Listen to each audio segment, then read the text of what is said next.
G'day everyone and welcome to episode number 2 of 2026. G'day Cosmonaut, how are you? I'm very well, thank you very much. I've had my dessert. Hopefully I don't have any around my mouth. Yet to have dinner. There you go. Good job. We're in the same time zone now. Yes. You need to be eating. Exactly. Absolutely. Now is the time. Well, welcome everybody to the second episode of the year. Welcome and so glad you are all joining us live this evening. Now, tonight we have a very special guest for you, John, all the way from Georgia in America. He is that EarthCache guy, I should say. And tonight's episode, just to let you know, we have pre-recorded because of the time zone difference. I believe it's a wonderful 2 or 3 a.m. where he is located at the moment. So we thought, no, we won't do that to him. We'll pre-record. We'll do the right thing. So that's right. So if you have any questions, feel free to ask them. But I don't have John here live to answer your questions. So we'll give you all the details. So if there are questions you want answered, you can reach out to John at a later date. But otherwise, sit back and enjoy the show. Now, don't forget, say hi to all your geo mates. There are children present, though, so please keep it respectful. Otherwise, we will have to mute you. We also have another winner for the GDU photo comp of the month. So that's coming up later. I know, a little bit exciting. And we've had a bit of feedback. So we have cancelled calendars. So we're not going to do calendars based on the photo comp going forward. What we're going to do is we're going to update the Facebook cover photo with the winners. So you'll be able to see it there from now on. We've also got a couple of prizes to give away tonight. So don't you go anywhere. Stick around and make sure you stick around for that. They'll be quite good. And I'd like to give a quick shout out to our sponsors of the podcast. So thank you very much to Lainey at LK Consulting Group for the marketing, mentoring, coaching program. Big thanks to John and Di at geostuff.com.au for their continuous support and the monthly prizes. Thank you very, very much. Special thanks to See My Shell. SMS also handles some of the video editing and video and audio editing for GDU. So thank you. Really appreciate that.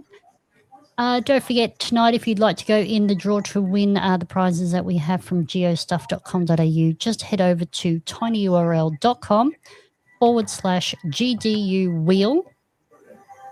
And you'll need to enter tonight's keyword, which is EarthCache, and it is a capital E. So Earth and then all lowercase EarthCache. Pop in your geocaching name, your email, so we can contact you after the show if I don't already have you there. But let's have a quick look in the chat room and see who is joining us live this evening. So Tank Engine, choo-choo, welcome to the show. I know, right? Scramping, thank you for joining us live. Thrills Beyond George is here. G'day. Mama Bear and the Cubs are also here. Crispy is here as well. Thank you very much. We've also got Dusty Jasper Jet. That's awesome. Kim from South Australia, thank you for joining us live. That's really cool. We got Julie is also here as well. Cicada is joining us live. That's awesome. Tree Whisperer, Minnie K and Fitzy are also joining us live. Welcome on. Kitty Catch is here. I like it. I like it. Joomy16 is also joining us live. Aquilus1 is popping in. Angel G is here. G'day, love. And we got Dunmoen in the Southern Downs. Thank you for joining us live, love. Really appreciate that. That is absolutely awesome. So it's so lovely to see you all. Burns345 from the Tin Horse Highway in Cullen. Good job. On the road again. Brewmaker's also joined us live. Thank you very much. Ryan X is also here as well. That's awesome. Thank you for joining us. Okay, so let's get on to the next upcoming event in the geocaching world. But before we get onto that, let's get our welcome video done, because I know everyone loves this one.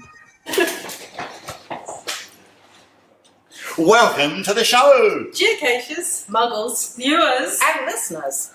Over to you, PCE. Let's get on with the show. Yeah, let's. That's awesome. I love it. I love that intro. I know everyone else loves it too. It's good. That video always cracks me up. It doesn't matter how many times I see it. I know. I'll have to get them to do a new one though for 2026. Yeah, get it updated. Yes. All right, let's get on to the upcoming events. I'm just racing through this a little bit quickly because, as you'll soon find out, the interview we did with John, we were a bit chatty. John's good at answering questions and very chatty, so it's a bit of a long one. So the next big event coming up for us is next month, not even a month away. It's the Tassie event. But I believe you're going to this one, aren't you, Cosmonaut? I am. I have my ferry booked. I have got accommodation booked. I have some geocaches identified. I'm dragging my brother along for it, who has been a geocacher for about 4 months now. Okay. Dragging the rest of the family, and then we're doing the overland track after the event. Oh, okay. So I'll be spending about 3.5 weeks in Tassie. Wow. Lucky you. That's exciting. Looking forward to it. Not looking forward to the hike so much, but looking forward to being in Tassie for a couple of weeks. Yeah, should be good. Yeah. All right. Well, if you're at the Tassie event, keep your eye out for Cosmonaut. Say hi, get a picture. That'd be really, really awesome. So if you're going to the event, you'll need to log your will attend. Go to GCAZ, TAZ, and it's the Tassie event. It's on the 7th to the 8th of March this year in Sorel in Tassie. That's it there. So you can scan the QR code if you like, or take you straight through to the geocaching page. Otherwise, go to GCAZ TAZ and log your will attend. We've got a few other little events coming up. Not little. What was the next one on the list? We've got the Geocaching New South Wales Orange Expedition. Yeah. That is correct. So that one is, well, there's a couple. Let me put it up on the screen here for you. So it's GCBFCMK, and that is the Orange Expedition for Geocaching New South Wales. That's on March 20 at 6:30 p.m. There are some side events at the Orange Expedition as well. So I've got those on the screen there for you as well. You've got Cook Park Lark, which is GCBFDZW, and Macedo on Sunday the 22nd, which is GCBFDZH. So there you go. So if you would like to join Geocaching New South Wales, head on out to Orange. That looks like it will be an absolute whale of a time. They usually have a good time, so that's absolutely awesome. Next one on from that is the Tenterfield event. So this is the 3rd to the 6th of April. So that one is GCB 4H9K. Now we're going to go all the way over to Western Australia. So this is the WA Goes Big. This is Katanning, over in Katanning. This is Western Australia Go Big 2026. And it's GCBE 42T, and that's on in September 25th to the 28th. If you are over that way, I would like to see a Western Australia event. It looks to be a good one. I've heard good things about the Western Australia Goes Big events. I'm looking forward to eventually getting there. I was going to say, have you ever been to one? No. They were on previously during the long weekend in June, and now they've been moved to September. So hopefully we'll get there. Yes, that is the plan. I mean, East Coast to West Coast, how hard can it be, right? It's just a short 5-6 hour flight. Yeah. That's right. Or like a 2-day drive. Yeah, 2 to 5 days. Absolutely. Alrighty. So in terms of souvenirs coming up, we've got March 1 to May 31 is Cash In Trash Out Season 1. So we either host an event, go to an event, or a CETO, I should say, to get a souvenir for Cash In Trash Out Season 1. Also in March, we've got Pi Day coming up, which is the 13th to the 15th of March. So find a cache, host an event, go to an event, get your souvenir for that one. We've also got the March Equinox as well, which is the 20th to the 23rd. So I think that's like the following weekend. Yeah, so that will weekend actually be on over the Orange geocaching weekend. Perfect. 2 birds, 1 stone. Yep. I like it. That's awesome. So we'll go through some of the other souvenirs as we get closer. But for the time being, I'm in the mood for a TB update. What do you think, Cosmonaut? I think so. I want to see where these things are at, if we've lost any yet. Have we lost any? So for those who are not aware, GDU Patrick in Sweden for the geocaching podcast, SMS in America, and also 2 Wombles in New Zealand. We've set off a travel bug each. We've each got a destination to go to. They've been released for just over a year now, and we're keeping an eye on them for you. So I'll put Patrick on here to give us all an update.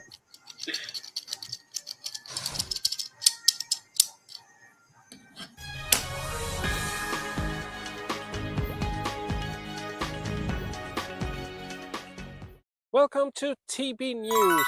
I'm Patrick, and as I'm telling you the news for today, I will be showing you around my neighborhood. So let's begin with Sweden to New Zealand. That's TBA4VF0. This one has only traveled 620 kilometers. It's still stuck in Skåne in the cache Habojong 5. Please visit it and bring this travel bug to New Zealand. The cache is GC906K. So go there, pick it up, and help us bring it along. And next one up is USA to Australia. That's TBAKGDE. And this was found in Maryland. And it had a bit of traveling. It's gone all the way to Florida and last seen in cache GC1NA12. And it has been picked up by our friend Bob O. Great job! This one has traveled 2,149 kilometers so far, and it was last logged the 3rd of February. So Bob, keep it going. We are very happy for you. Next one is New Zealand to USA, TBAJZ59. Can we please ask someone to go check this TB out? It's still stuck in British Columbia in cache GC7D6XC and really should get it going. This fella has traveled 11,357 kilometers. Please, let it travel on. So somebody please go to British Columbia and check this one out and maybe shoot us a DM or something so we know that it's still alive. And now for the golden child of this race, Australia to Sweden. That is TBANZX8. This one was very close to its goal, but it was taken on a really long detour far out through Germany, Czechia, Estonia, and since the 2nd of November has been with the user Lumen, traveling a long road trip to Poland. Thank you, Lumen, for this. The total travels are 75,255 kilometers. If this would have been a competition in the most distance traveling, I guess this fella would have won long time ago. But still, it is right now in Poland traveling with Lumen. Thank you, friend. Please shoot us some pictures or some DM or something. We really like to see where it's been. So people, this is my neighborhood. That's it for today. In Sweden we have about minus 13 degrees Celsius, so geocaching is sort of a no-go right now because I'm cold. And it's also getting dark pretty fast. This is Patrick from TB News. Keep geocaching and bye.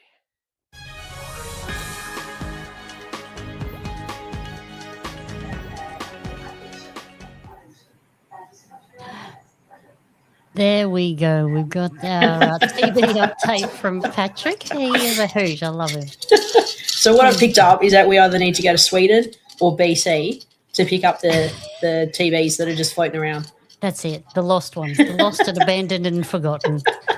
75,000 kilometres. That is fantastic. Isn't it? I think it's amazing. Like just the distance. That's awesome. Like, Yeah. I'd love for it to get to its destination, but just the distance and travels have been fantastic. Oh, that's awesome. All right. Well, let's get on to our interview. As I say, it's a bit of a long one tonight. So don't forget, it is pre-recorded. So feel free to put your comments in the chat room. I just can't get John to answer them tonight on the show. But if there's any burning questions, I can send him a message and get answers for you. But you'll probably get quite a few answers throughout our chat. So hope you've got a nice cold bevy and something to eat and nice and relaxed. And let's play our interview for you all. Enjoy. Tell us a little bit about your geocaching history. So I got started around 2010. I was living out in Yuma, Arizona at the time. Had no idea that there was a mega that occurs there every year. I think I'd read a newspaper article about it, and I had 2 younger kids at the time, and it seemed like something kind of get us out of the house, treasure hunt kind of thing, and noticed that there was one right down the street. So like, hey, let's get in the car and go. And yes, it was a treasure hunt. They found like an ammo can, if you will. So it was a larger one. So got all excited, went to the next one. The fanfare, the thrill kind of wore off, fairly soon. I think it was in the summertime, which is not a good time to be in Yuma, Arizona. So my kind of tapered off my enthusiasm, if you will, to a degree for geocaching, and then kind of picked it back up a couple years later when I moved here to the Columbus, Georgia area. And I was in the military at the time, so I was traveling around and just used it, able to get a lot of countries and a lot of states in. So, go to work, at a business trip, and then instead of just going back to the hotel and watching TV, I was out there like, where can I find some so I can rack these, rack the states and rack the numbers up, and then retired a couple years ago, and from that point, we're about 2015 on. It's been slow and steady over a period of time. Yeah. Oh, great. I don't get to do as much as I want to because I do too much of this channel stuff, but so I go out when I can with my geocaching group. Nice. And I mean, work gets in the way anyway, so. If I could do what I do full time, I would absolutely do, all my earth caching stuff full time. Yes. You do need to have some form of payment coming in there so that you can continue your hobbies, which can be painful at times. So my wife says, right? She's like, hey, when are you going to monetize this whole thing? And I'm like, who's going to pay for help getting, to place earth caches? Like, that doesn't seem like a really good business model to me. I don't know. Earth caches do scare a lot of people. They're like, we don't know where to start. And I reckon you could make some money. What's funny is, so I've taught in multiple megas and a giga this year or last year. And I've had people approach me, or anytime I talk about my class, they're like, how much does your class cost? And I'm like, what are you talking about? Like, wait, can I make money doing it? I don't charge for my class. So no, yes, it would be nice to monetize, but I don't know if I could. Yeah. So John, there's several different types of caches. How did you come across or just decide that earth caches were going to be your thing, like your niche? Right. Everybody seems to have their thing. And for many, earth caches is not their thing. If you give people a chance to say about earth caches on any kind of social media, like, you're always going to get I call them the earth cache evaders, earth cache avoiders that are out there.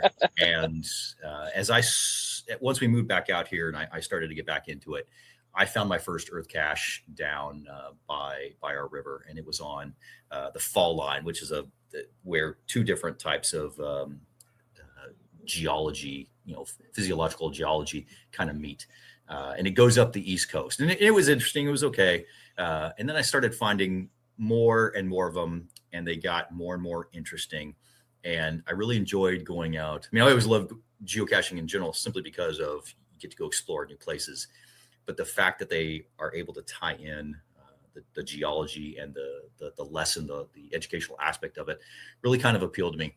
And then I got to the point where I wanted to start placing earth caches. And I think, like many people, right, there's a lot of roadblocks, and I teach how to overcome roadblocks in the class, but I was encountering a lot of the roadblocks that people still tell me about today. Like, I don't know where to begin. I'm not a geologist. The guidelines seem really tough, and I had found, right, so I have lived this life, and in finding an earth cache, somebody had a piece on there, or a note on their profile saying, hey, if you ever want to learn how to do it, contact me. So I reached out, and he gave me some pointers, led me kind of on the path, and provided me some resources, and like away I went.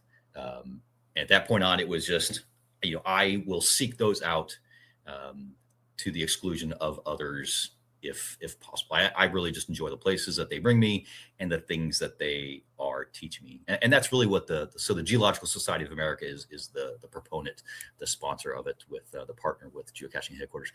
And that's what they want, is they want folks to act a little bit like an earth scientist just for a moment, and to walk away knowing a little bit more about the earth that we all inhabit. So again, I fell in love.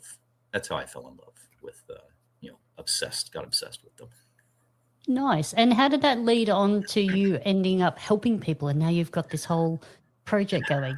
So that is that's another history. So it's a long question. Right? No, with a very longer answer. So here in Georgia, there was a long-running mega called Going Caching, and it was just a couple of hours away. So I would go, every year, and got to the point where I had written enough, and I knew my way through the quagmire, if you will, of the guidelines. I mean, they're not that bad once you learn how to once you learn them. They're actually not that bad. But got to the point where I was able to approach the organizers and said, "Hey, do you guys mind if I teach a class?" So they taught on one of the days. They always had somebody teach how to do puzzles, and I was like, "Hey, do you mind if I do, EarthCache Writing 101 class right before that?" And they were like, "Yeah, that's fine." So I was very self-contained, brought my own equipment, set everything up, and I would typically did this for several years, and I would typically get, 12 to 15, maybe 20 folks at a time.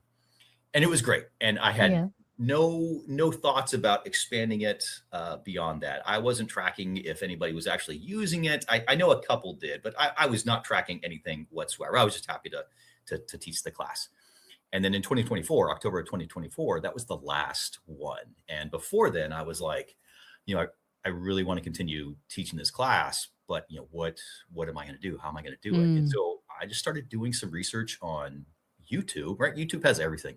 So let me see if there's any kind of resources on YouTube. And while I saw, they may have had one or two classes, but they were all much older. But it was more people finding earth caches. So I was like, this is an untapped niche, if you will. And it's a very micro niche, but I think there's a desire out there. Nobody else is doing it.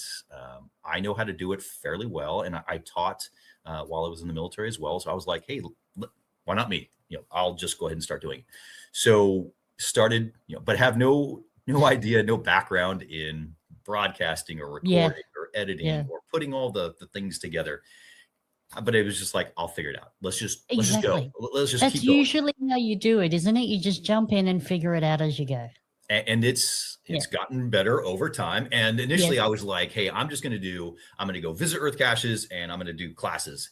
And folks were like, hey, what do you think about doing this or doing that? And I was like, yeah, these are some good ideas. Why am I not doing this? So at the core, from a YouTube perspective, I still have the classes up there, but I do a variety of other things. But that core of the classes led to different venues as well. And that last Going Caching, folks from Bamarama, the mega down in Alabama, were there, and Geo Woodstock, the last Geo Woodstock, and they sat into my class. And so I being the semi-aggressive guy that I am, I was like, hey, I can teach this class at your event if you want.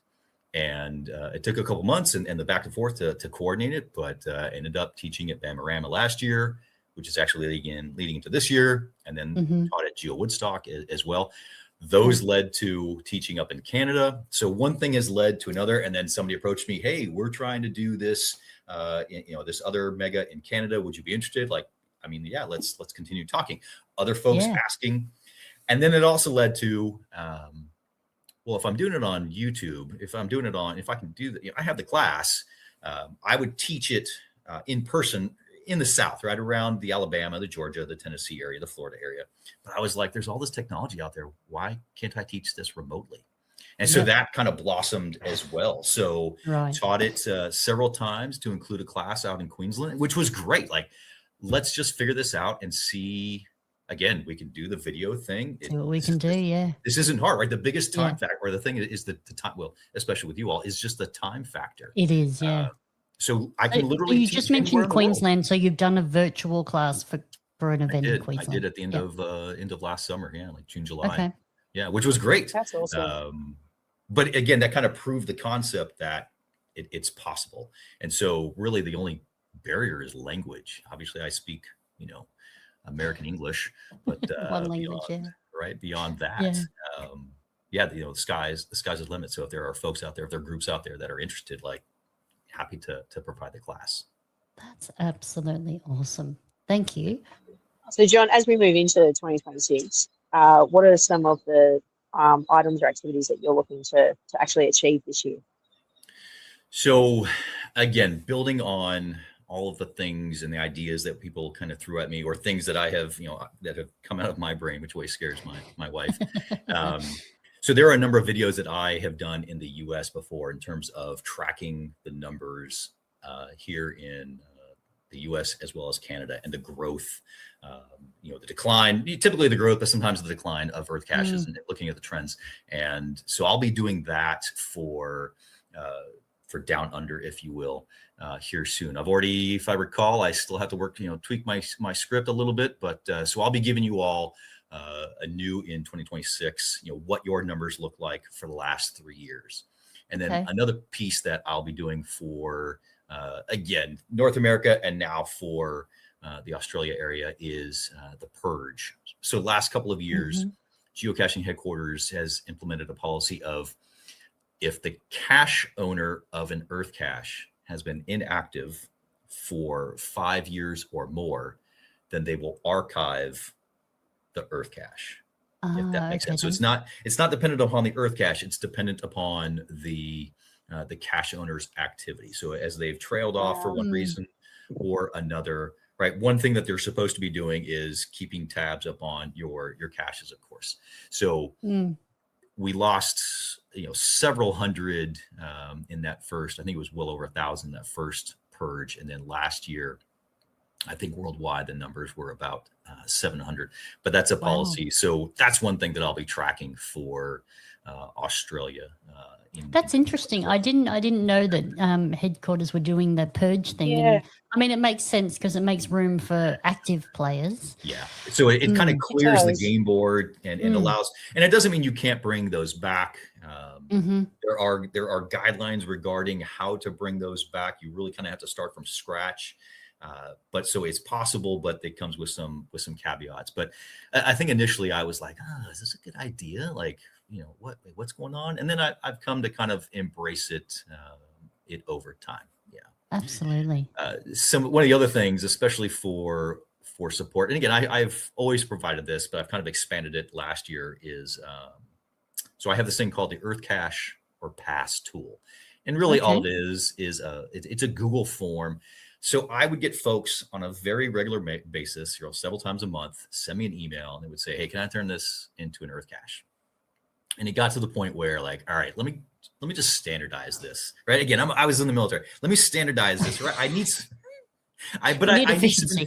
Right. Well, yeah, right. But I need some information, right? I need a set of information in order to do a good analysis. So, and the person's not going to know that. So let me just go ahead and say, hey, love it. Here's the form, and fill it out. It's really nothing more than send me some photos. Tell me what the latitude and longitude is. Tell me what you think you're looking at. And I'm not a geologist. And the other fun thing is, I should definitely point out, is that I'm not a reviewer. So, but I can do an analysis and go, okay, this is what I'm seeing. Here are some of the caveats that you may have to work around, or like, hey, you can't do it, and here's the reason why you can't do it. Or maybe you should reach out to your reviewer. So your reviewer down there, he is great. He actually found my channel quite early on, which was like, like, I'm not sure if I like knowing that a reviewer is following my channel. But he's been actually Yeah, no, but it's been great because like, hey man, when I was teaching the class in Queensland, I was like, hey, would you mind, looking over my class and making sure that I have it set, the guidelines are the guidelines, but there's going to be some interpretation to a degree from, location to location. So he was like, yeah, that's fine. And I've done that for Canada as well. So the reviewers have been great. And again, if you ever have a problem or an issue or a idea that may be kind of wonky, like reach out to your reviewers before you do that. So, but again, I'm sorry, I digress. So the EarthCache Pass tool is out there for folks to use if they're, and while you would think it's for beginners, like I have folks that have far more EarthCaches than me using it. Be like, hey, what do you think about this one? Like, yeah, okay, hey, let me take a look and give you a quick analysis of the location and your lesson. So that's available for folks. How can people find that? I think I have provided you the link to it. Again, it's just a Google form, so it's just a matter Great. of and I put it pretty much in all of my videos as well. And there's a video, or if you go to my YouTube channel, there's you can scroll down and you'll be able to find like how to use, right? I even created a user guide for how to use it. Again, it's not difficult at all. And then individual support. So, hey, I've never done this before. Would you mind taking a look at what I got? Like, yeah, okay. And again, not a reviewer, but I might be able to spot something that, I don't know if that's, I was looking at one today and it was on fossils in Las Vegas. I've helped, she found me through the EarthCache Pass tool. And hey, where do I get permission? Gave her some ideas and then sent me the write-up. And I was like, I don't know if these tasks, there's a couple of tasks that might get you not in trouble, but might get you kicked back because of this reason or that reason. So again, not a reviewer, but I know the guidelines well enough after doing this for 8 or so years that I might be able to steer you on the right path. Definitely. Any of them. I admit I have come across one location while I was geocaching and I thought this would be perfect for an earth cache, and I just didn't know where to start. Being honest, I just didn't know where to start. What would a scientific question be? I just looked at it, thought it was cool, and then didn't know where to start, so didn't even attempt it. Yeah. But that's the basis, right? That right there is the basis, is seeing something geologically interesting and going like, so what I teach folks in the class is like, why is this like that? So it's there. That's like that for a reason. Why is that? And once you figure that out, that's your lesson right there. Yeah. So, but there's a lot of little like, I'm not a geologist. Yeah. Okay. There's like there's over 48,000 earth caches out there. They're not all written by geologists. Exactly. Some are, but the vast majority, I would argue, are not. So yes, I designed the class in a way so that it's repeatable, it's structured, it's repeatable, it's designed to get results. And it's not hard. Like at the end of the day, it's just a series of skills, and it's not overly hard. But it all comes down to finding that cool location, and then again, somebody could send in the EarthCache Pass tool, and I'd be like, yeah, okay, here's what you got to do. And oh, by the way, if my classes are free on YouTube, right? Again, none of this is monetized, so I make nothing off of it. Feel free. It's just for just like what you all do, right? For the benefit of the community. Yeah. Yeah, absolutely. So now I'm expecting you all to write EarthCaches. See, but that's the thing is like now I will read. I'll review it. But now and that was part of the EarthCache Pass. Like now that there's a resource out there, right? There's tons of people that would probably be very happy to assist you, but that there's a resource that's out there for you. Yeah, absolutely. So there you go. I will make it my thing for 2026 that I will at least submit an EarthCache. All right. Is she aware? It's out there. Is she aware of the EarthCache bingo for 2026? Oh, well, yeah. You were leading into it. All right. So There's a reason. You've just teased us. You have to tell us more about EarthCache bingo. Okay. So last month I just got this idea. I'm a goal-oriented person, but I know, right, when I put out my videos about like, oh, hey, what are your goals? People will always, some people come back with like, well, my goal is just to have fun. Okay. That's not a goal. Right. As folks will say, that's not really a goal. It's not measurable. Like, how do you know when you've had fun? How much fun? So I I started thinking towards the middle of last month, like, how can I get more folks not to treat finding earth caches as a goal, but make it more fun, right? Kind of have the gamify. If you can gamify an experience, people tend to love that.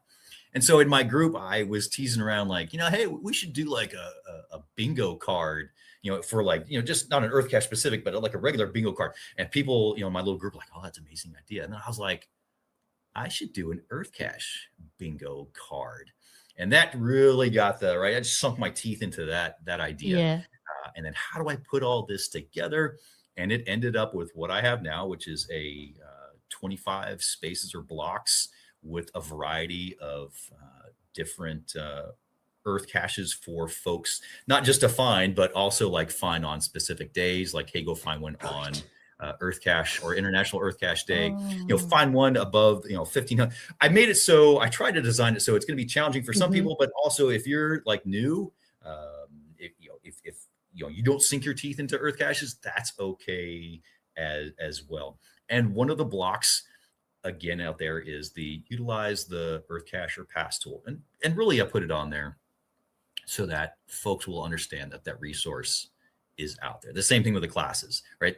It's super easy. It's going to take you 10-15 minutes to use the EarthCache Pass tool, and then another hour to watch the 3 videos on how to create an earth cache from beginning to end. And those again are just designed for you to understand that those resources are really out there, right? And another one is like post a comment in the video, right? Anybody can do that. Yeah. What's funny is, so the EarthCache Bingo idea, or the video, the first one outlining everything, came up less than 2 weeks ago, and it's my #1 video. Oh, really? So my previous #1 video, which was like, it's just kind of like, what have I done? Like, what have I started? What have, my previous highest viewed video was on the purge, or the effects of the purge last summer, and that hit about 560 people. This one is already coming up on 600, and the most comments, the most likes. And again, I'm just like,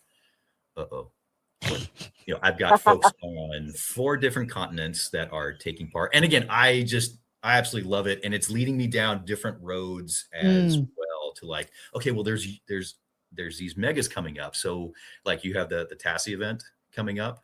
I was like, maybe to help encourage folks to go find more earth caches, because that's what I'm trying to do. Maybe I do a quick analysis on Tasmania, right? Things that are about 2 hours away from where the event is going to be. And I don't know Tasmania. I don't know if you can drive from where the event is. 2 hours away. Yeah, 2 hours from the event. That would take you about 3/4 of the state away. Okay. So let me look at, all the earth caches within a 2-hour radius, and let me do an analysis to figure out, like, all right, hey, if you had found no earth caches in Tasmania, and all you did was focus on earth caches while you're there, here's all the blocks that I think that you could fulfill. So again, the whole concept behind the EarthCache Bingo 2026 is really just to get folks out there and finding earth caches, or that center space, right? There's no free space. There's no free space on this one. The coveted center space. You are brutal. Is to create one, right? Yes. Hopefully I'm not. That's not because again, you want to, if you make it too tough, if you make it too hard, the people aren't going to do it. I had one guy that I've been helping create a handful, and he was like, yeah, I don't think, he's just up the road a couple hours in Chattanooga, Tennessee, and he's like, I just don't think I'm going to be able to get the volcanic one. And I was like, why? If you read the guide, so I have guideline on what qualifies for what block, and I was like, volcanic also equals igneous rock. Like, igneous rock is everywhere. All everywhere. You have to do, yeah. So just go. He was like, oh, for those of us in the South, the tough one is going to be glaciers. Yeah. I don't know. Do you all have? I don't know enough about your geological. Like, do you all have glaciers? No, we are like desert and sand. Okay. Right. Yes. And water. We got volcanic rock. Yes. But glaciers, yes. That might be a bit trickier. That one, that one might be and I, to be honest, like, it's going to be tricky for me. So, but the great thing is, and there's prizes involved, right? And they're not super huge, right? The top prize is a premium premium subscription to Mhm. geocaching for a year. Right. So none of the prizes are super expensive. But you gamify the experience and you Yeah. entice them with some prizes. And there's a variety of different ways to be, right? It's going to be obviously a drawing with a variety of entries. And I have modified the rules in such a way so it's not just like you got to get the entire sheet filled out. Like, no, like I don't even know if I'm going to be able to do that. Yeah. But for like every row or column or the diagonals that you do, okay, well, that's one. Or if you can't fulfill an entire row or column, if you find like 5 non-consecutive blocks, well, that's going to be an entry. Or if you create one, that in itself is its own entry. So again, trying to make it fun, trying to get people out there finding earth caches, hopefully to create one or more, and understand that there are resources that are out there to help support their efforts. Yeah. But I've already been thinking about the next years. It's like, how maybe I need to do like I was just going to ask about that, yeah, because I'm like, you've got EarthCache bingo for 2026. I'm like, so you've set yourself up. That's your baseline. So for 2027, we're in February, like you need to start thinking about it. And what's funny is like, yes, I'm like, less than 2 weeks into this, and I'm already like, how would I do it again next year? And maybe it's more of like an advanced card and a beginner's card. Like, I don't know, right? Thankfully I've got an entire year as opposed to just a couple of weeks to figure stuff. Oh, and that's one thing. Like you have all year to do this. Yes. And even if somebody finds out about it in October, but they found a bunch of earth caches, like that's fine. Doesn't matter. You can find them all in December and be like, all right, I've never heard about this, but I found a bunch, but it's December. What do I do? Like, that's okay. Anything you have found starting 1 January up until 31 December, it counts. And then I give you a couple, I think I'm gonna have to extend this, but like right now there's a handful of days, like, okay, after 31 December, I need you to start putting everything in so I can figure out who's got how many entries. But again, exactly. Yeah, there needs to be some sort of cutoff date. It has to. Yeah. Absolutely. Of course. Yeah. So, John, you've sent us through some photos to share with us some of your adventures, which is absolutely fantastic. So let me put this one on the screen here for you. So the note I have for this one is Colorado. So do you want to tell us a little bit about this picture? So this one was just 2 years ago or so. I went out west with my parents. They're getting a little bit older, so it helps when they have, they love it when I go out there with them because I just take care of everything. Right, I'm taking care of the airlines and the hotels, and I'm the porter, I'm the driver, I'm the everything. And we're driving along, and of course, while I'm out there, the deal I have with my parents is that like, all right, I get to geocache, and they're like, okay, that's fine. So we had already pulled into Denver. We're driving west towards the mountains, and up along the side of the road, see a sign that said, I think it was Wild Bill Hickok's grave. Yeah. And my dad is into the West. He loves the Southwest. So I was like, Dad, do you like, this was not anticipated. Dad, you want to go? And he's like, yeah. So it was one of those immediate, kind of turn right off the roads. Up a windy kind of road and get to this grave site from a not mythological, but a myth from the Wild West. I mean, he's a real guy, but to show up. And what you're seeing in the background is Golden, Colorado, which is where they make Coors beer and I think some other beers. But there was an earth cache there, and I was like, what a great view. And the other funny thing about this was go to the gift shop that's there, and I'm talking to the manager, the owner, the guy that's working there, and we were talking about I was talking about the mountains, and he's like, oh, you're not in the mountains yet. I'm like, what? We're like I can't remember how many thousands of feet we are above sea level. He's like, oh no, you don't get into the mountains until you're like 8,000 feet up. I was like, oh no. Like what? Oh Lord. Okay. But if you ever get a chance to go to Colorado, like there's just some stunning tons of earth caches and just some stunning geology that is out there. Yeah, love that place. The weather can get kind of weird, but yeah. Great locations. Yeah, that's awesome. Now I've got another photo here from you. I'll get you to pronounce this one and tell us about these random rocks here that you've got in the picture. Right. So there I was. Right, here's the story behind the story. There I was coming home from my speaking engagement at Fall Fest 2026 in Ontario, and I was told I am good friends with one of the organizers, and she was like, hey, don't fly into Toronto. You got to fly into Detroit. It's far cheaper. And it was. And then just drive the 4 hours, drive across the border and come back. Okay, so I did that. And then the way I had it set up was I had a full day just outside of Detroit to go and geocache. And so I'm just running around doing all kinds of crazy stuff. And I had noticed as I was doing some planning that there were like 5 EarthCache related challenge caches. And I was like, I am going there. So my wife was unable to make it with me out on this trip. So I'm driving around and it's in a parking lot and it's safe. But I'm talking to her on the phone and I see those rocks. And I'm like, I had just taught this class. And one of the things I teach in the class is when you're out geocaching, out and about, not just geocaching, but if you are trying to figure out what would make a good potential earth cache, like just be observant to the geology around you. So I'm driving around, just slowly in this parking lot, and I got my earth cache challenge, and I look over and I see these boulders just outside of the, there you go, just outside of the, the ornamental boulders outside of the parking lot. And I'm like, you know what? I'm going to put my own words into practice. So I'm sitting there talking to her and looking around at the various boulders, and I see that one in the middle with the rocks inside the rocks, and I'm like, oh, I know what this is. This is pudding stone. And I was like, check me out. Now, what you have to understand is I am from the South, or had lived in the South, here for many years. I have heard of pudding stone. I have never seen pudding stone. Okay. Right. But pudding stone is a conglomerate. So there's lots of rocks. And I was like, that's clearly pudding stone. So I get back home. I'm like, man, I got an earth cache. Awesome. I get to write one. So get back. And one thing you have to understand about earth caches is that there's a proximity rule, proximity guidelines. So you can't have, the same earth cache with, 2 earth caches with the same topic within a certain drive time, right? Australia, you guys are different in terms of hours than what we are here, at least this part of America where that was in Michigan, it was an hour. So I started doing my research.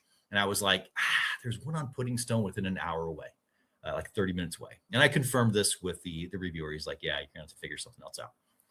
But one thing that I do with the EarthCache Patch tool is I will turn that into content as well. So if you send something into me and if you're okay with it, if you can turn it into an earth cache, I will wait until you do that. But even if you can't turn something into an earth cache, it's still brilliant because like, hey, here's the reason why you can't turn that into an earth cache. So I figured, okay, I'm not going to bother with this. I'm just going to do a video and explain why I can't turn this into an earth cache. And as I was doing research for that, I pull something up and I see that like a stone very similar in appearance to what I had found called Goganda Tillite. And I was like, what is this? Hang on a second. So I started doing research on Goganda Tillite and I'm like, oh, I think it's not pudding stone. So Goganda Tillite is similar to pudding stone, but it's twice as old.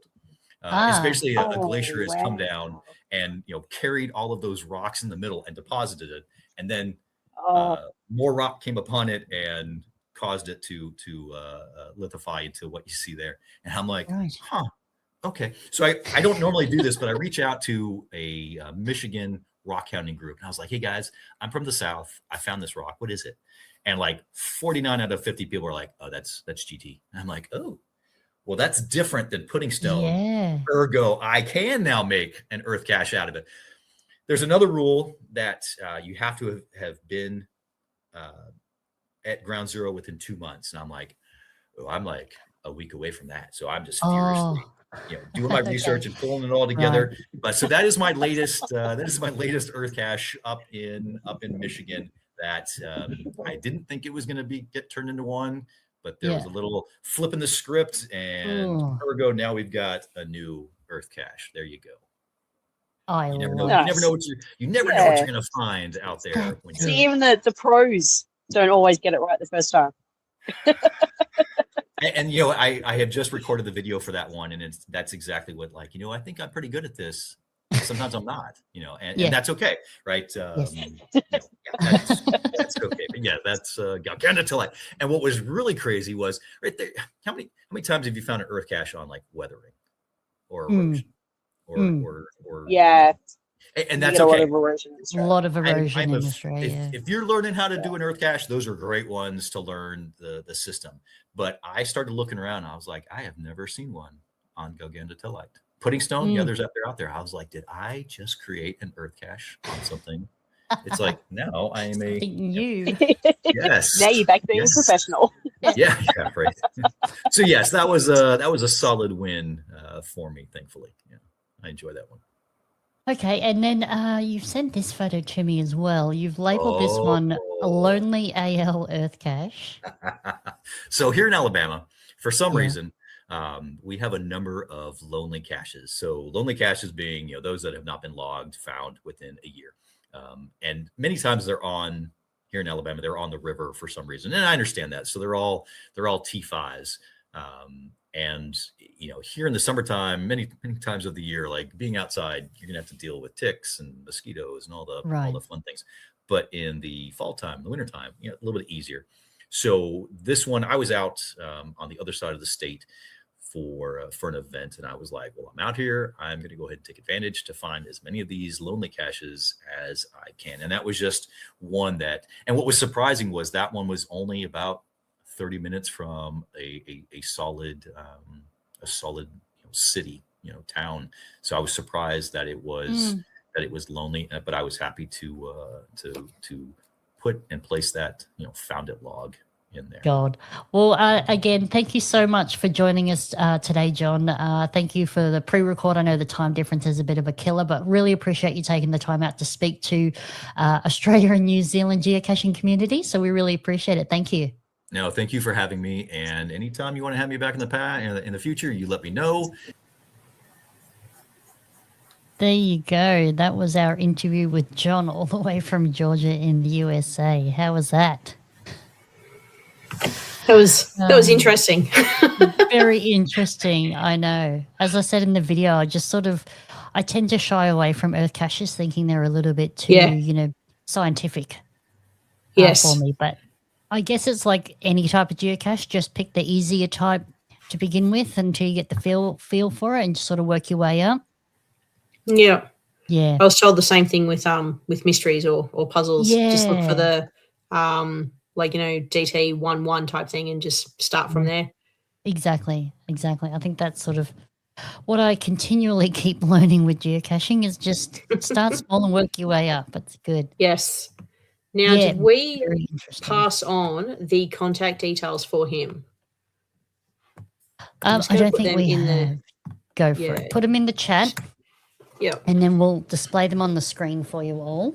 So if you did want to get in touch, there you go. You can send John an email, JON, all full stop things, full stop, earthcache@gmail.com. And you can shoot him a question. There's also, through his YouTube channel, you can find the videos he was talking about and see the EarthCache or not form, EarthCache or pass. So that could be a really good guide for you as well. I saw there was some more information in the chat room a little bit earlier about some other people who are happy to give out information. So heaps of information out there. All you got to do is ask.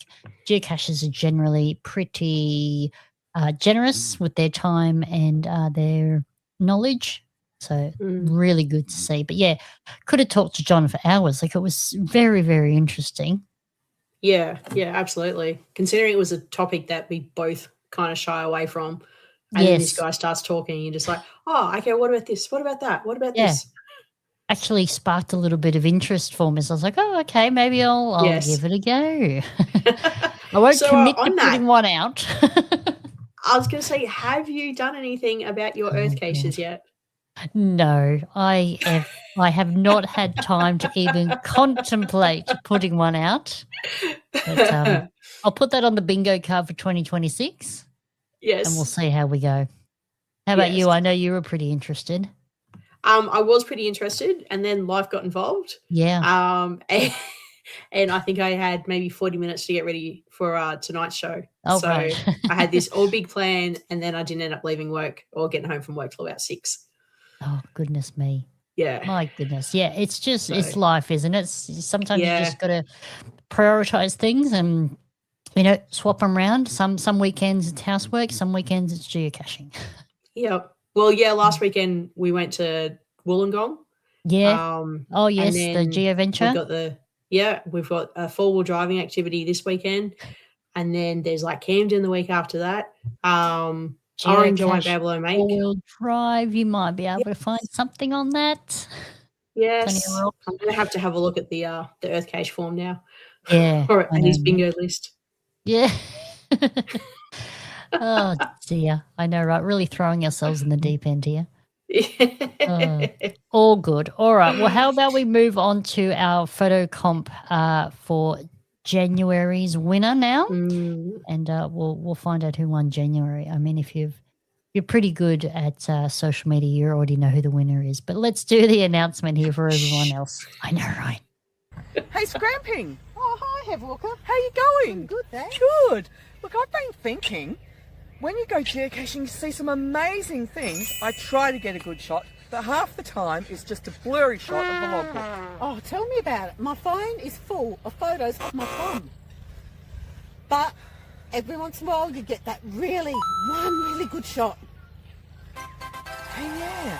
I bet people watching and listening have got a few of those. We should get them to send them in. That's a great idea. All right, let's do it. We'd love to see your pics. Announcing the official Geocaching Downunder photo competition. Let's find out who the winners are from last month and how to enter the competition. Bye! Thank you very much, Scramping and Hev Walker. Really appreciate the video there. Two of our Patreons here at GDUs. Thank you very much. Okay, on to the photo comp winner for January. And the winner is... Ding, ding, ding, ding, ding. We have a winner, Sheridan Davis from Queensland here. I'd love to give you some details on where we are and what we're doing and where you can find this cool tunnel and all that sort of jazz, but I don't have any details. So at the moment, that is the picture that had the most votes for January. So that is our winner. Congratulations, Sheridan. We have made this photo the cover image on our Facebook page. So it will stay there until the end of February.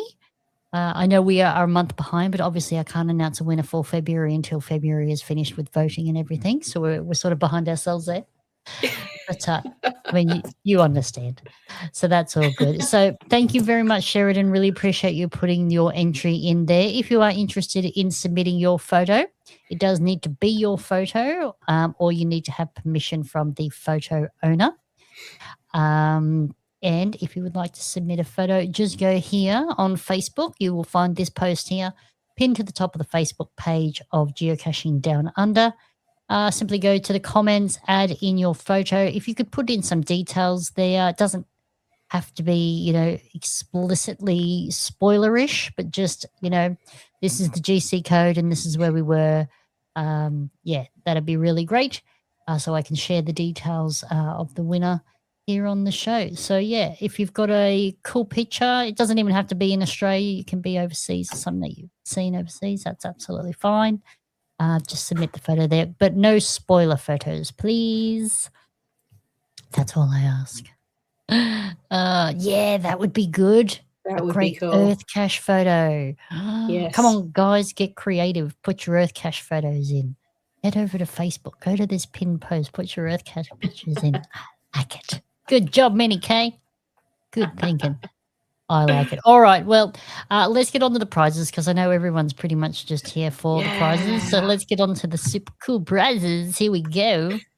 Hi PCE, it's Allied Oz here in Wajak Noongar country, also known as Perth, Western Australia. My friend and yours, John and Di from geostuff.com.au have some prizes for you. Very generous as they are every month. Let's see what they are. Absolutely. Thank you very much, Allied Oz. Okay, so tonight's prize from geostuff.com.au is, we've got two of these. So it's a custom team date stamp. So these stamps are fully customizable with your caching name. And then obviously you can change the date. So you can stamp those logbooks quick, smart, and move on to the next one. So we've got two of these to give away tonight. Thank you very much, John and Di at geostuff.com.au. If you need any geocaching supplies, head to geostuff.com.au. Now, we have been putting the details of where you need to go for for you to enter into the competition. So let me just add in, I've got some new names here from everybody. So keep putting your entries in. We will close it very shortly. So just go to tinyurl.com/GDU wheel. And then the keyword tonight is EarthCache, all one word with a capital E. You do need to be watching live to win. So if you are watching this back as a replay, I apologize. The competition is over. Do need to be watching live. So thank you very much. That is great. Thank you very much, Minnie K. Really appreciate your support. So let's get on to our prizes now. So we'll give away our first one. And I reckon we need the Wheel of Names. I was waiting to see when that was going to come out. I'm looking through the show notes and I'm just like, where's the reverb? Where's the Wheel of Names? Come on. I've got to keep everyone hanging for it. You know, you got to like not know when it's coming. It's got to be a surprise. It's got to be entertaining. Yeah, I'm on your side. Or maybe I'd like to surprise you as well, so you don't know what to expect. You know, keep it fresh. There we go. Awesome. All righty then. So yes, that is right. Names. Alrighty, so looks like we have had a last couple of entries into the Wheel of Names. So let me pop that on the screen here for you, and then we will get started. Let me just share my screen here. So, where is it? Hiding.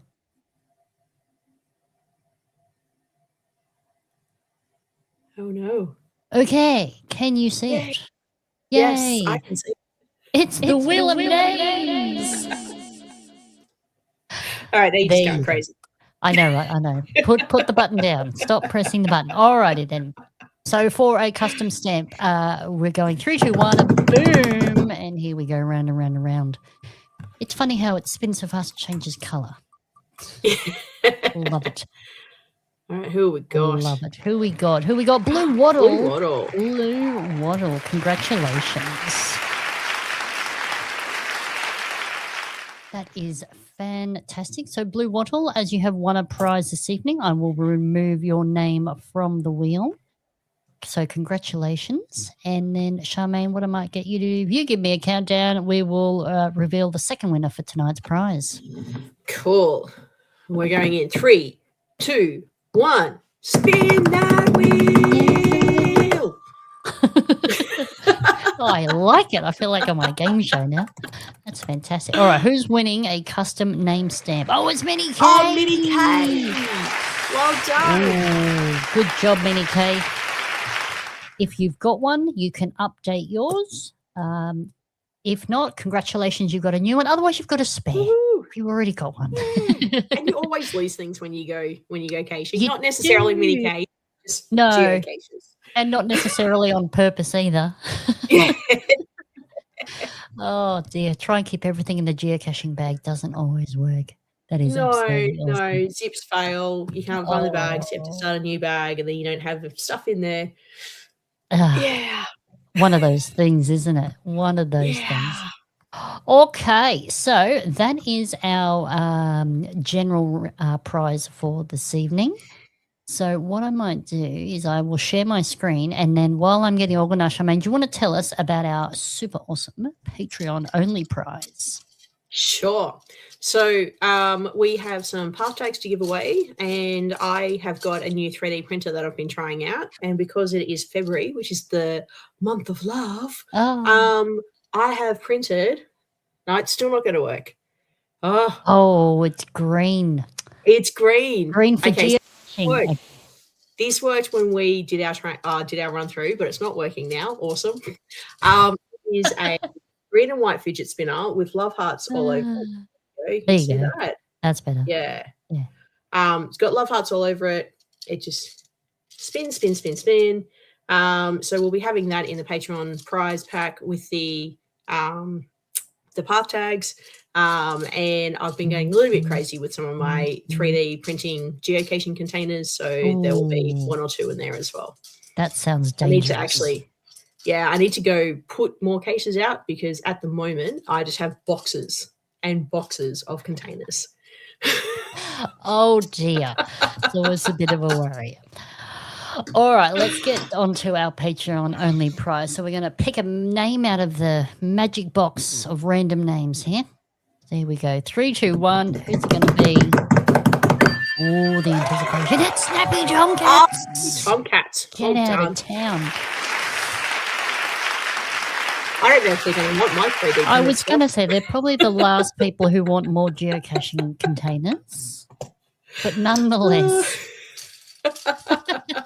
Nonetheless, Oh, that is funny. absolutely awesome. Are they on with us tonight? I haven't seen the name come through the chat room, so they might be busy or working late or something or other. I'm not 100% certain. Okay. But we'll give them a couple of minutes to shout out and say, yeah, we're here. And if not, we can always reach out to them and see. That is correct. Awesome. They do deserve to win. There he is. Oh, here we go. There he is. More geocaching containers for you, John. You're welcome. That's funny. All right. So big congratulations to all the winners tonight. That is absolutely wonderful. So congrats to Blue Waddle, Mini K, and also Snappy Tomcats. That is absolutely wicked. You want more? Please, sir, can I have some more? Love it. Don't forget, if you want to subscribe to the channel, hit the notification bell as well so you don't miss out on any of the shows. We do run the second Tuesday of every month. And, we're on Facebook, Instagram, so you can reach out to us there. If there's a topic you would like us to cover or someone you would like us to interview, just reach out and let us know, and we will try our best to make that happen. You can do that through Facebook or Instagram, or you can send us an email at geocachingdownunder@gmail.com as well. There it is there on the screen for you. What else have we got to share this evening? Our Patreons. Let's give a shout out to the Patreons, who, without them, there wouldn't be a podcast, as they do financially support the show. So thank you very much to our Patreons. So let's give them all a shout out now. As GDU patrons, we are proud to support PCE and the Geocaching Downunder podcast. Patrons are the heart of the show, so a big thank you to all the amazing supporters. Your donations help keep the show alive. So if you'd like to join the GDU family and support the show, go to the Patreon website below. GDU rocks! Woohoo! Yes, it does. GDU rocks. It actually fits in this month being EarthCache month, you know? Rocks. Yeah. That's funny. Almost like we planned it. I like it. Oh, we dear. know that we didn't, though. Oh, of course not. So big shout out to our Patreons. Big thank you to See My Shell, Kitty Catch, Kingfisher AU, Snappy Tomcats, Julie, Darren Archer, DTY73, Wollaston, Team Casho, Hev Walker, James 0116, Darkside Dan, Scrapping Lee 737, Contesta Gliss, Allied Oz, Arnott Family, Isopeta, Oz Glory, Roddy C, Young Old Fella, Tank Engine, Choo Choo, Bernie H, Chook and Chunk, the People's Choice Award winners, Strange Trousers, Burns 345, Shawfoot 24, Bucko Raider, DFC _JLK 2019, Angel G, Mama Bear 66, Toy Hunters, Cicada, Sky Lizard, Throsby on Church, and Lil Bass Girl. Thank you very much for supporting the show. Really, really appreciate it. As I say, couldn't do it without you financially support the show so that we can cover the cost of the streaming services and some editing, videoing, and also some merch type stuff, you know, like shiny things. Ooh, like shiny things that have just landed on my desk this week. Bam! So, look at that shiny And thing. how do people get their little hands on What that little hands on these? tag? Well, Patreons get them automatically. They will be sent out to you shortly. I have something in the works as well, so I haven't sent them out to you yet, but you will get them. But to get your hands on them, if you're not a Patreon, come and see us at events, basically. come and see us, say hi. We will have flash tags on it, so we'll be handing them out at events. So Cosmonaut will have some for the Tassie event. If you see her, you reach out and get a free flash tag for 2026, which is really exciting. I'm very excited about those. So that's awesome. Big thank you, everyone, for being here live tonight. Thank you for taking time out of your busy lives to be here. Hopefully you learned a bit about EarthCaches and found it very interesting. I know I did. How about you, Cosmonaut? I did. Even hearing it back, like having it played back after the pre-record, there was one or two things that I forgot about. And I'm like, oh, yeah, his form. I really need to go check out that form. Yeah. Geocaching shouldn't be scary. It is fun. It is educational. Just need to fit it in with life. That's it, yes. And I guess there's always someone to ask. Just reach out to someone. If that doesn't work, reach out to someone else, I think. Absolutely. Yeah. That's absolutely awesome. So thanks to the GDU sponsors. Really, really appreciate your support. Thanks to the Patreons. And thank you to you for tuning in each month or watching live or listening back to the playback. That's a really big thanks. Really big thing for us. So thank you. Appreciate it. Big shout out to John. He's not here right now, but really appreciate him taking his time out of his busy life to give us the interview. Really appreciate that and found it very, very interesting. We have started talking about maybe getting him back on for some bits and pieces over the coming year, just sort of continue that education for everybody, keep that momentum going and find out how the bingo card is going. So we're working on some Maybe things. we could get a monthly update how each state is doing against each other. Oh, I have noticed that, in the chat group and that, people don't seem to mind a little bit of competition between the states. Just putting it out there. Fantastic. All right. Maybe we can do that then. That'll be fantastic. Oh, dear. So hope you've all enjoyed this evening's show. We will be back on the 10th of March. So that's the second Tuesday of the month. New South Wales is still on daylight savings time. So it will be 7:30 daylight savings time. But if you do follow us on YouTube and Facebook, it does convert to your time zone for you, so that shouldn't be too much of a bother. But don't forget, I'm PCE and I'm Cosmonaut97. Thank you so much for joining us live. Remember to get lost, to get found with GDU.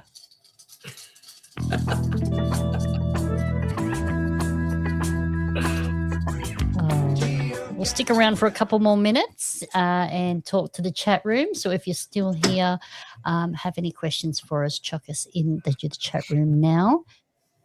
As I say, EarthCache is a little bit of a dark arts for me, but start work our way up. I do actually know a few people who are quite passionate about EarthCaches as well. So it's worth just reaching out to people and just asking questions if you've got questions or you're not sure. Even the EarthCache owner themselves, just say, hey, I've tried. This is what I think. I'm not sure. Can you give me some guidance or any tips? That's fantastic. Thank you guys for joining us. Really appreciate that. Is there anyone who's still listening who is going to be putting their hand up to play this EarthCache bingo? I think it would be, I guess, a little bit interesting maybe to see who already has EarthCaches or who is going to be actually getting into EarthCaches based on this based on tonight's podcast. Yeah, absolutely. Absolutely. No worries, bad boy Hithy. Yeah, Jules might have a go. Master Peter. Yeah. Crosby. Thinking about it, yeah. Jules has already published one this year. Fantastic. Oh, good job. That's interesting. Yeah, and like the bingo just sort of adds another element to it. It's just like another layer to it, It can make it a little bit more interesting or a bit more challenging for you. Even if you can't get all of it. What's Roddy C saying? Still in Corrimal Wollongong, watching in the caravan, a few EarthCaches, hit it right up. Oh, from local finds. Okay, so some more EarthCaches coming to Corrimal. Yeah. I'm like, is that him saying that he's got to turn his draft into a released log? Or is that him going, oh, this is an interesting area, I'm going to put an EarthCache out? It's the second one that scares me. Oh, okay then. Exactly. Oh, Kat's already been collecting. Cat. Oh, good job, Kitty. Yeah. And as I said, go backwards. If you've already found EarthCaches in here, go backwards and fill in your bingo card for the year. It's not that hectic. It has to be so strict. Good on you, Jess, helping John write a checklist to make creating EarthCaches easier. Absolutely. Feel free to share that with us, and we will share that to the community. Anything to make geocaching more easily accessible and fun and exciting for everybody. Absolutely. Yeah, looks like we've got some interest here, which is absolutely fantastic. Oh, good job, Brewmaker. Yeah. Drop us a line at geocachingdownunder@gmail.com. Did I get that right? Yes. Sounds about right. That sounds about right. Let's go with that. Done mowing. Give me 1 second and I will put up the... Yes. I believe this is it here. There you go. So that's where you get the bingo card from. I'm not going to read that out. That is ridiculous. But, there were some comments made that some of the links weren't clickable when they were watching it. Yeah. If you refresh it, though, apparently that seems to work. Yes. I mean, I am a little bit stumped as I am on this side of the microphone, not the other, so I haven't tried clicking anything from the front end. But, yeah. Maybe we'll do a social post so the links are clickable for you all later. Yeah, that could work. No worries. Yes, let me copy that. No. I wonder. Comment. Chuck it in the comment. Maybe that'll be clickable for you.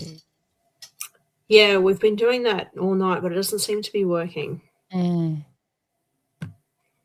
But I think if we put it on our socials. YouTube is clickable, but we'll do a post later so you can click on the links for the bingo card or the EarthCache and Pass form as well. Yeah, no dramas. We'll do that all for you. We'll get that done for you tomorrow. Excellent. Thank you very much, Wollaston. Thank you, Scramping. Really appreciate everyone being here live. As I say, if there is any topic you'd like us to tackle or a particular person maybe that you'd like to have interviewed on the show, let us know. If you're traveling to maybe a particular region and you'd like some guidance on what to find and what to do, let us know, and we'll try and find someone in that area to help you out. Oh, good job, Scramping. Yeah, I know you can click the link on YouTube, so that is fantastic. But as I say, we'll do a social post so it's all clickable for you all. You just running in that fidget spinner, are you? I am. Can you hear it? Yes. Oh, dearie me. That's got to make sure it works. Absolutely. It's been pre-run in for you all. There you go. Don't I have to would wear it take the background off, but all you would see is Lego boxes, 3D printing stuff, and containers. Good. Oh, yeah. No, that's all good. All right, guys. Well, thank you very much for joining us on this EarthCache journey. I know I found it very interesting and enlightening, not being the biggest, seeker-outer of EarthCaches, so it has been interesting. And honestly, some of the ones that I've found haven't been too hard, have actually been really interesting. I remember my favourite one that stands out to me was a fossilised beach in South Australia. So, the ripples in the sand, and it had fossilised into the rock. And there was awesome. Two different places for it. One was obviously horizontal, but another one, obviously with the shifting of the tectonic plates and everything, had pushed it so it was actually vertical. So you could see the fossilised beach vertical. So that was really cool. Do you have a favourite one that stands out in your mind? I don't think I do have a favourite. There's a few that I have been to.